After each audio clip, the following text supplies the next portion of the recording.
সুপ্রিয় দর্শক আসসালামু আলাইকুম। আশা করি সবাই ভালো আছেন। আমরা মেট্রো রেলে ঘুরতে আসছি, আর সিট যেহেতু পাওয়া যায় না তাই সচিবালয়ে উঠে চলে আসছি মতিঝিলে সিট নেওয়ার জন্য। তো সিটে বসে আমরা প্ল্যান করছিলাম মিরপুর যাব। তো বাচ্চারা জেদ করছিল তারা যাবে চিড়িয়াখানা। তো সবাই সিদ্ধান্ত নিয়েছে চিড়িয়াখানা থেকেই ঘুরে আসতে। তো আমরা মেট্রো রেলে বসে বসে চারপাশের দৃশ্যগুলো দেখতেছিলাম আর গন্তব্যস্থলে পৌঁছে গিয়েছিলাম। আমরা সেখান থেকে অটো করে আমরা চলে আসছি চিড়িয়াখানায়। চিড়িয়াখানায় এসে এতটা পরিমাণ গরম আর রৌদ্র ছিল যা একেবারে অস্থির হয়ে পড়েছিলাম। আর এদিক দিয়ে টিকিটটা সেরে আমরা ভিতরে প্রবেশ করলাম। আর ভিতরে প্রবেশ করে দেখলাম চিড়িয়াখানার অনেক কিছু পরিবর্তন হয়েছে। আমরা এসেছিলাম করোনার আগে, অনেক সময়ের ব্যবধানে অনেক পরিবর্তন চলে আসছে চিড়িয়াখানা। আর আমরা হাঁটতে হাঁটতে যে যার মতো ছবি উঠাচ্ছিলাম, ভিডিও করতেছিল সবাই সবার মতো। যে যার ছবি ওঠানো শেষ করে আমরা চলে আসলাম হরিণের খাঁচার সামনে। তো হরিণ দেখতেছিলাম আর ভাবছিলাম যে এতটা পরিমাণ গরম বেশিক্ষণ একটা খাঁচার সামনে দাঁড়িয়ে থাকা যাবে না। তো আমরা হাঁটতে হাঁটতে সামনের দিকে এগুচ্ছিলাম আর দেখলাম যে এখানে কতগুলো লোক কাঁঠাল বিক্রি করতেছিল। আমার অনেক ইচ্ছা ছিল যে একটা কাঁচা কাঁঠাল নিয়ে যাব তরকারি খাওয়ার জন্য।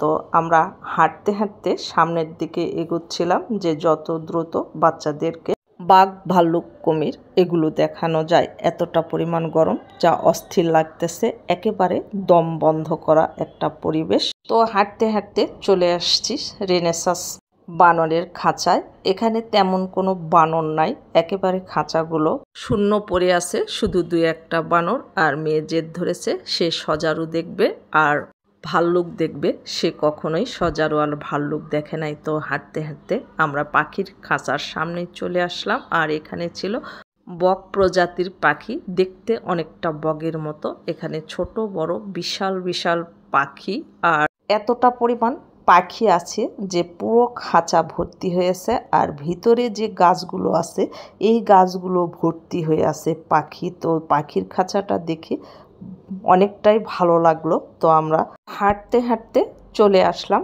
সজারুর খাঁচার সামনে।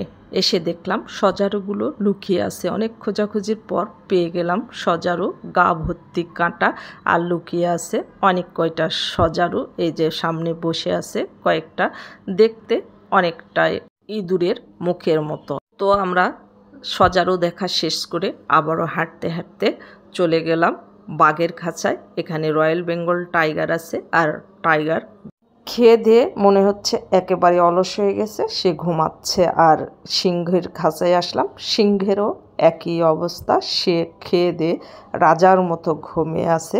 আমরা চললাম এবার ভাল্লুকের খাঁচায়। মেয়ে কখনো ভাল্লুক দেখে নাই, তাই আমরা সবাই দাঁড়িয়ে দাঁড়িয়ে ভাল্লুক দেখতেছিলাম। আর মেয়ে হাত দিয়ে দেখাচ্ছিল যে ভাল্লুকগুলো এখানে আছে। এখানে অনেক কয়টা ভাল্লুক ছিল। তো মেয়েকে বলছিলাম তুমি ভালো করে ভাল্লুকগুলো দেখো।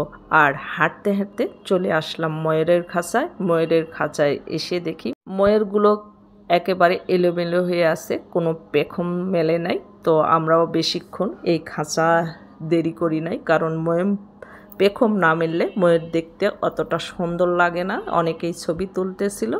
ওখান থেকে চলে আসছি আমরা নোনা পানির কুমির দেখতে। এখানে কুমিরটার গায়ের কালার আর কাঠের টুকরার কালারটা সেম, শুধু নেজটা বোঝা যাচ্ছে। তো আমরা অনেক প্রাণী দেখে ফেলেছি, একেবারে ক্লান্ত হয়ে গেছি, আমরা বাহিরে চলে আসছি। আর এতটা পরিমাণ পিপাসার্থ যে আমরা চলে আসলাম পানির ট্যাঙ্কির কাছে, এখানে ফ্রেশ হওয়ার জন্য। বাচ্চারা ফ্রেশ হচ্ছে আর আমরা ভিডিও করতেছিলাম। আর এখান থেকে ফ্রেশ হয়ে ভাবছিলাম যে চিড়িয়াখানা থেকে বের হয়ে যাব, কিন্তু এই লেকের পাড়ে এসে যখন দাঁড়াই তখন এতটা পরিমাণ বাতাস ছিল যা একেবারে সবাইকে মুগ্ধ করে তুলেছিল।